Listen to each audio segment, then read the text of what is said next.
पौराणिक कथाओं में कुछ रोचक कहानियां हैं। भगवान कलयुग में भक्तों को आशीर्वाद देने के लिए धरती पर प्रकट हुए थे। एक बार ऋषि भृगु ने यह मूल्यांकन करना चाहा कि पवित्र त्रिदेवों में से कौन सबसे बड़ा है। जब उन्होंने भगवान ब्रह्मा और भगवान शिव से पूछा तो वे संतुष्ट नहीं हुए, इसलिए वे वैकुंठ गए और भगवान विष्णु की छाती पर लात मार दी। देवी लक्ष्मी भगवान विष्णु के वक्षस्थल में निवास कर रही थी। उन्होंने अपमानित महसूस किया और वैकुंठ छोड़कर पृथ्वी पर आ गई। भगवान विष्णु महालक्ष्मी का अनुसरण करते हैं। दुखी और निराश भगवान विष्णु अपनी पत्नी महालक्ष्मी की तलाश में आए और पाया कि उन्होंने पद्मावती के रूप में एक राजा के परिवार में जन्म लिया है। भगवान एक चींटी के टीले में घुस गए और ध्यान करने लगे।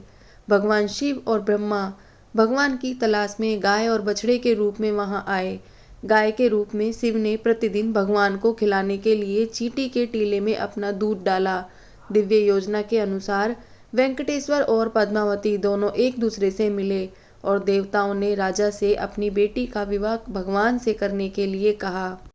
अभूतपूर्व विवाह भगवान को धन के देवता कुबेर से एक बहुत बड़ी धनराशि मिली थी ताकि वे एक बहुत ही भव्य विवाह समारोह का आयोजन कर सकें, जो अभूतपूर्व था। विवाह के बाद भगवान तिरुमाला की पहाड़ियों पर रहे और उस स्थान पर एक भव्य मंदिर बना। तब से ऐसा कहा जाता है कि भगवान कुबेर से लिया गया ऋण टुकड़ों टुकड़ों में चुका रहे हैं। ऐसा कहा जाता है कि भक्तगण भगवान को समय पर ऋण चुकाने में मदद करने के लिए अपना योगदान देते हैं। तिरुपति बालाजी मंदिर में बाल दान करने की परंपरा सदियों पुरानी है। ऐसा करने के लिए सभी उम्र के लोग भगवान के दर्शन करने से पहले मंदिर परिसर के पास प्रार्थना करते हैं और अपने सिर मुंडवाते हैं। मंदिर प्रबंधक ने लोगों को भगवान को दान करने में मदद करने के लिए व्यापक सुविधाएं बनाई हैं। तिरुपति बालाजी मंदिर को भूलोक वैकुंठम कहा जाता है, जो पृथ्वी पर विष्णु का निवास स्थान है। इस प्रकार ऐसा माना जाता है कि भगवान विष्णु ने इस कलयुग के दौरान अपने भक्तों को मोक्ष की और मार्गदर्शन और निर्देशित करने के लिए स्वयं इस मंदिर में प्रकट हुए थे।